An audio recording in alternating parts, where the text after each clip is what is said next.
Hello, integrated math students. Today we're going to be covering the Unit 3 activity of integrated math 3A. And so what I want you to go ahead and do is just copy everything I'm doing. And if you're following along closely and you're listening to what I'm saying and writing down what I tell you to write, as well as just copying down the work as we go, you'll do very well and you'll get a good grade. And on top of that, you'll understand the material much better. Okay, so let's go ahead and open up the activity, and hopefully at this point you've done the rest of the unit mastery tests and have passed them all up to this point. Okay, well with that, let's go ahead and get started with the unit activity. Okay, all right, and we can go ahead and just skip all the way. You could skip the introduction, you could skip that, you can go all the way to here. Okay, so here we're on page 6. And it says manipulating and interpreting polynomial expressions. Did I share my screen? I did. Okay, good. Tico's taco truck is trying to determine the best price at which to sell tacos, the only item on the menu, to maximize profits. So all they sell is tacos. Okay. The taco truck's owner decides to adjust the price per taco to record data on the number of tacos sold each day with each new price. When the taco truck charges $4 per taco, it sells an average of 60 tacos in one day. With every $1 increase in the price of the taco, the number of tacos sold per day decreases by 7. The owner can calculate the daily revenue using the polynomial expression -7x squared plus 32x plus 240, where x is the number of $1 increases in the taco price. In this activity, you'll interpret and manipulate this expression and the scenario it represents. Okay. Part A. What is the constant term in the polynomial expression here, and what does it represent? Okay, so the constant term here is the term that doesn't have an x, right? So in this case, the constant term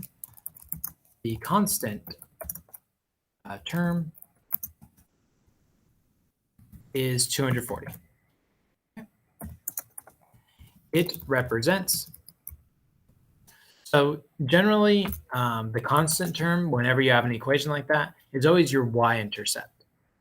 Here, the 240 represents that if Tico does not increase the price of the taco, then that's what the revenue he can expect. So it represents the amount of money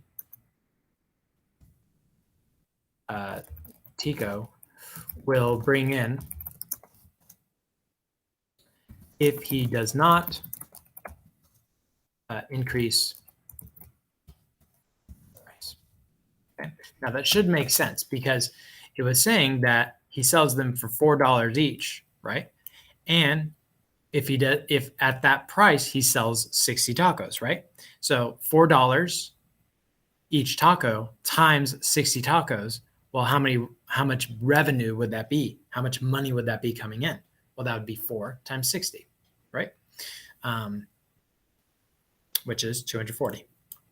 Okay. Okay, part B. I should probably click all these as unanswered here. All right. Okay. What is the expression -7x squared plus 32x plus 240 in factored form? So hopefully you remember how to factor something like this, but if not, it's no big deal. There's a couple of ways you can do this. The main way is just to factor it, but another way you can do is just multiply each of these answer choices out until you find an answer choice that equals this. But basically the way it's going to factor, I'll show you how to factor it here using the magic X. And hopefully you've seen this magic X before. But basically what goes on the top is you'll multiply this -7 times 240. Okay, so -7 times 240 gives you -1680. Now, actually, before we do this, what I would suggest is factoring out the negative. So I'm going to factor out the negative. We'll call this +7x squared minus 32x minus 240. Now that doesn't change what goes on the top here, right? Because 7 times negative 240 gives you negative 1680. But it does change what goes on the bottom. This will be negative 32. Okay. Now what we're looking for are two numbers that multiply to give us 1680 and add up to give us negative 32.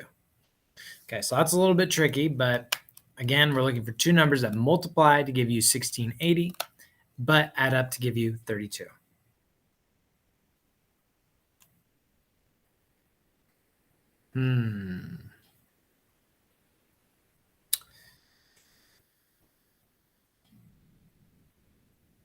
Let's try 1680 perhaps divided by 20. Not quite. Maybe 1680 divided by 40.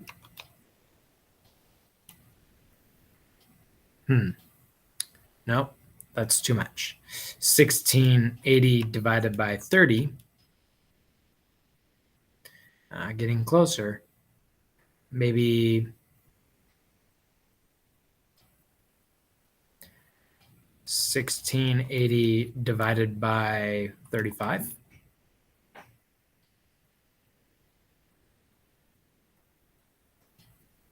Hmm. 1680 divided by maybe 28. I think that's it. So 28 and 60 are what we're going to use here. Okay, and you could always double check. They should multiply to give you this and add up to give you this. Well, in order for add up to give you this, this one will have to be negative here. Okay, now you should see, oh yes, they do multiply to give you negative 1680, and they add up to give you negative 32. Now, how does that tell us how it's factors? Well, we would do this 7x over 28, and then 7x, again this, over negative 60. This first one you could reduce by 7, so that would be x over 4. And this one doesn't reduce. So, not 16, 60. So these tell us our factors. It would be 7x minus 60 times x plus 4. Don't forget we factor out a negative, so I'm going to go ahead and put that in front here. If we distribute back that negative, that'll give us negative 7x plus 60 times x plus 4.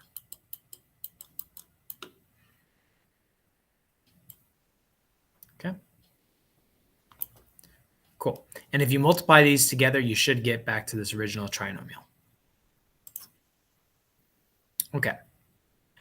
What do the factors in the factored form represent? So our two factors that we got was, the first factor was what?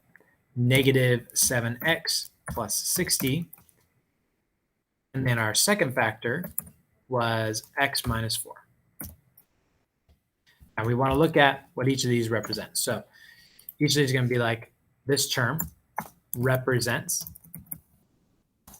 What does it represent here? Okay, let's actually go with this. Actually, should be x plus 4. My bad. What does this first one represent? Well, this one represents price, doesn't it? Right?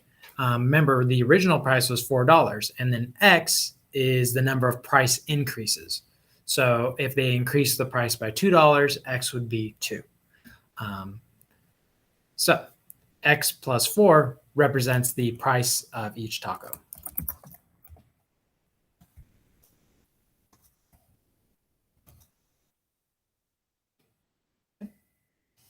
Because x represents the price increase. So if we increase by 2, then that total price would be 2 plus 4, which is 6, right? The price of taco would be 6 in that case. This one represents, well, remember originally he said that at $4, the number of tacos was 60, right? So they would sell 60 tacos. But if they increase the price, then they sell 7 fewer, right? So for every price increase of $1, they sold 7 fewer tacos. So this represents the number of tacos sold. Represents the number of tacos sold. Okay. I should put represents here. That in lowercase t. We'll put a period at the end of each of our sentences because we're in school. Okay, perfect. Part D. What are some of the advantages of writing the polynomial expression in factored form when interpreting this situation?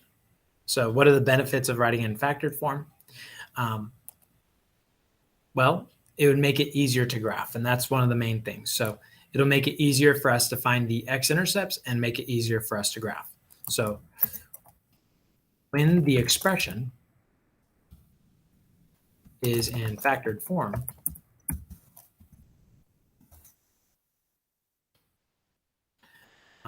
I can easily find the x-intercepts of the graph. Okay.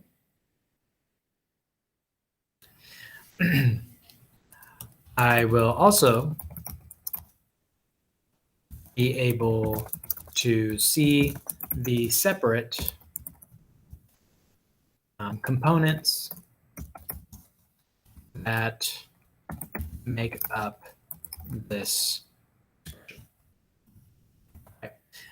The different components I'm talking about, that has the price and the number sold, right? So we have two different components and we could see those separately. So that's another reason why in factored form, it's a little bit easier to see what's happening. Okay, so complete the table for the different values of x in the polynomial expression, negative 7x squared plus 32x plus 240. Then determine the optimal price that the taco truck should sell its tacos for. So with an x value of 0, that means we're not changing the value of the taco, right? We're not changing the price.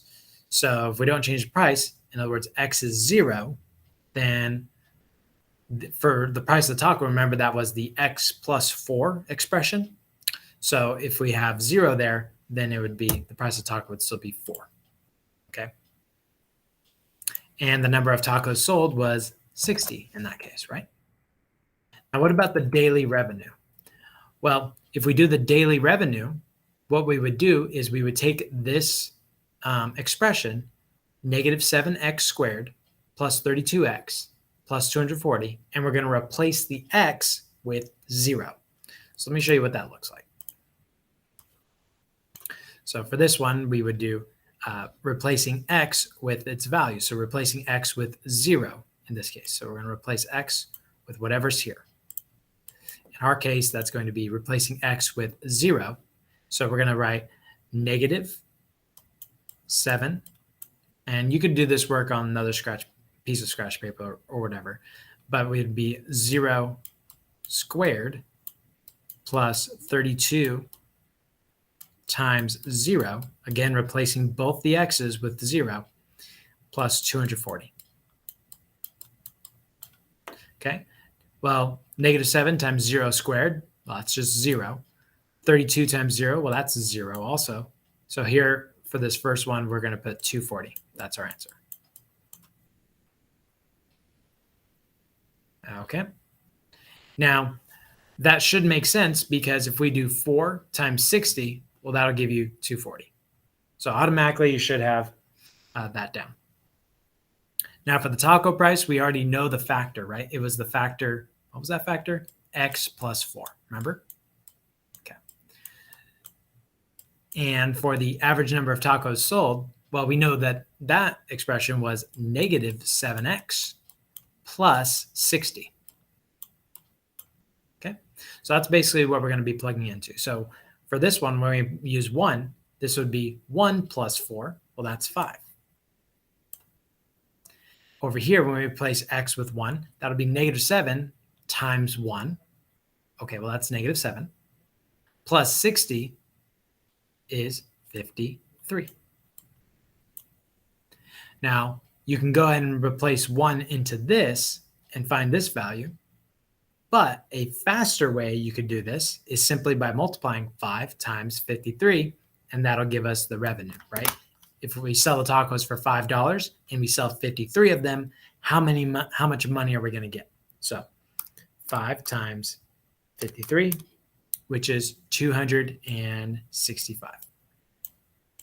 Okay, so this is the amount of money they're going to bring in if they sell the tacos for $5, right? So they sell for 5. They sell 53 of them in that case, and this is how much money they bring in. So if these are my only two options, let's say I could either sell it for $4 or for $5, what do you think they should go with? Well, which one brings in more money? Out of just these two options, you'd see this one brings in 240, this one brings in 265. So they want to go with this, right? But I want you to go and use these other values as well. So here, replace x with 2. So this would be a 6, right? 2 plus 4. That gives you 6. And then replace this with 2 as well. So negative 7 times 2, that's negative 14, plus 60, that gives you 46. So here, to figure out the revenue, we would do 6 times 46, 276. Okay. And go ahead and continue down this chart, completing as you go. Okay, so complete this chart all the way down. And basically, you're looking for which of these rows gives you the highest daily revenue. Okay, so you want to find the row that gives you the highest value on the right side of the right column. Okay.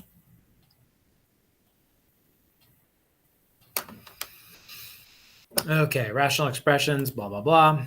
Let's move on. Let's put these as unanswered here, blah, blah, blah. Okay. Manipulating and interpreting rational expressions.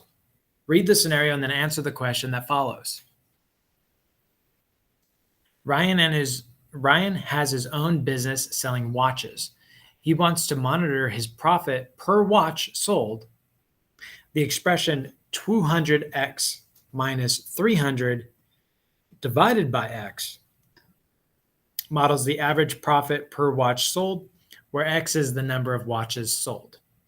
So what does the numerator of this rational expression represent? So the numerator represents the profit per watch. So, so this is the profit per watch. So that's what we put. The numerator, and I'm sure you can finish the rest of that sentence, represents the represents the profit per watch.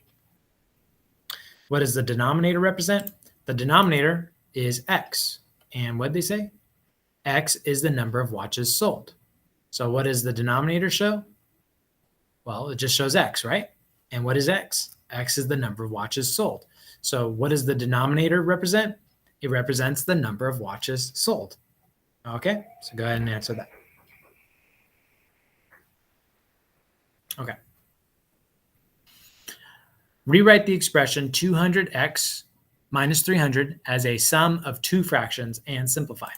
So we could rewrite this as two fractions. Both of them will have the denominator of x. So we could rewrite this as, first let's click this fraction right here. And this would be 200x over x. And then minus, and then the second fraction would be 300 over x. Now, which of these two fractions can you simplify? Hopefully you can see this first fraction, you can cancel out those x's, can't you? So that would leave us with 200 minus, and the second fraction, unfortunately, does not reduce. So 300 over x. Okay. And there you go, just like that. What does each part of the expression from part C represent? So we would say the 200 represents the price per watch.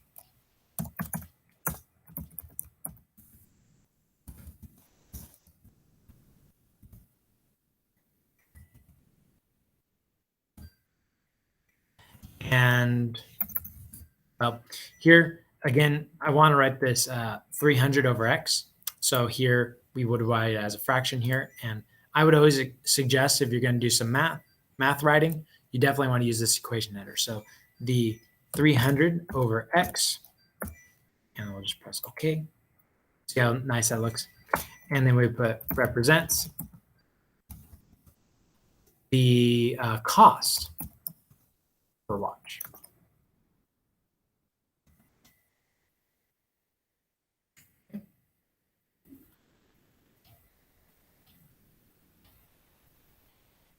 Part E, Ryan also earns money by selling colored watch bands with the watches he sells.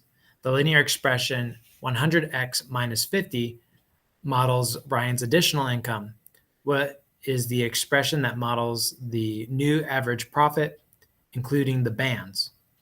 Note, to obtain the new average profit expression, add the linear expression to the original rational expression, write the new profit expression as one function.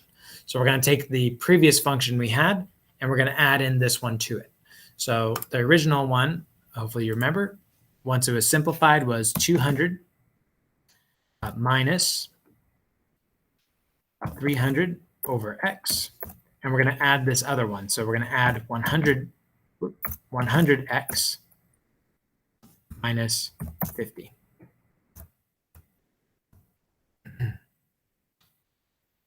So now, are there any combining like terms we could do here? Well, hopefully you can see, oh, I can combine this 200 and this minus 50. So I can call that 150 minus 300. Oh, I want that right. That's a fraction. 300 over x plus 100x. Okay.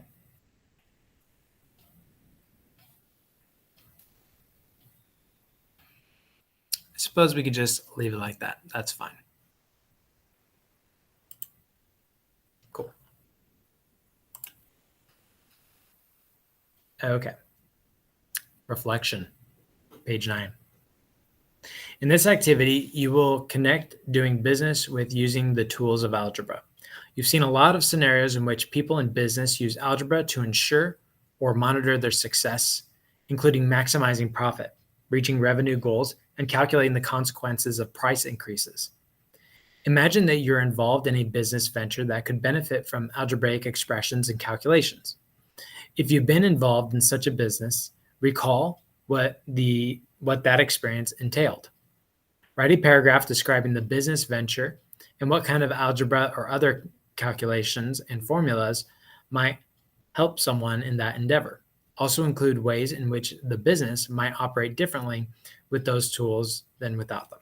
Okay, so you just need to write a paragraph kind of explaining what sort of mathematical concepts that you need to think about when doing a business. And they kind of outlined a lot of what you want to write about here.